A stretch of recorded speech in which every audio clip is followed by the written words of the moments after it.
जालिम बाप और उसकी बेटी का वाकया। दूर जहालत की बात है कि एक बड़े शख्स ने जब नबी करीम सल्लल्लाहु अलैहि वसल्लम को हज़रत फ़ातिमा ज़हरा सलामुल्लाह अलैहा के साथ मोहब्बत करते हुए देखा तो हैरत ज़दा होगी। फिर उसकी आंखों से आंसू निकल आए। सोचने लगा कि किस तरह बेदर्दी से मैंने अपने प्यारे जिगर को सिर्फ दूर जहालत के रस्म व रिवाज की बना पर जिंदा दरगोर कर दिया था।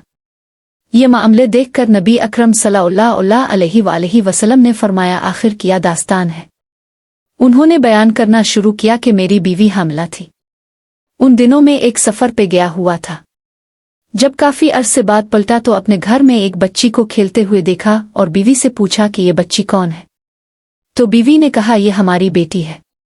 फिर इसने किसी नामालूम खौफ के तहत इल्तिजा आमेज़ लहजे में कहा, ज़रा देखो तो सही किस कदर प्यारी बच्ची है। इसके वजूद से घर में कितनी रौनक है। ये अगर जिंदा रहेगी तो तुम्हारी यादगार बनकर तुम्हारे खानदान और कबीले का नाम जिंदा रखेगी।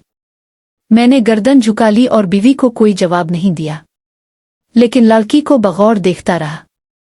लड़की कुछ देर तो अजनबी निगाहों से मुझे देखती रही, फिर न जाने क्या सोचकर भागती हुई आई और मेरे सीने से लिपट गई। मैंने भी जज्बात की रूह में इसको आगोश में भर लिया और प्यार करने लगा।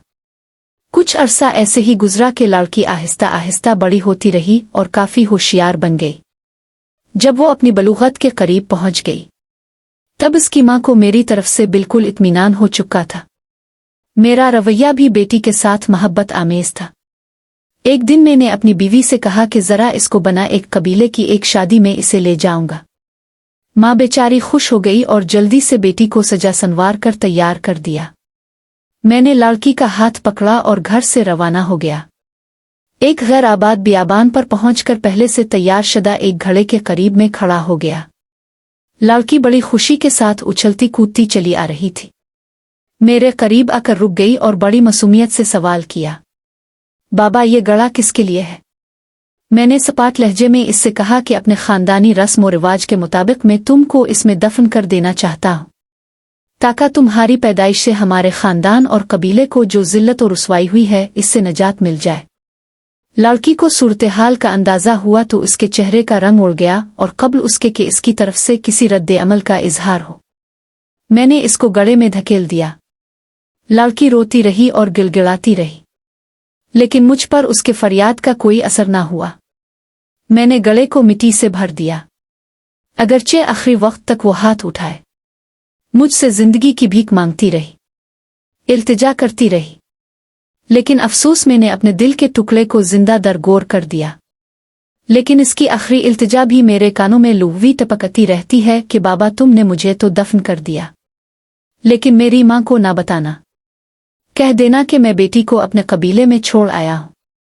ये सुनकर हुजूर सल्लल्लाहु अलैहि वसल्लम की आंखों से आंसू जारी हो गए।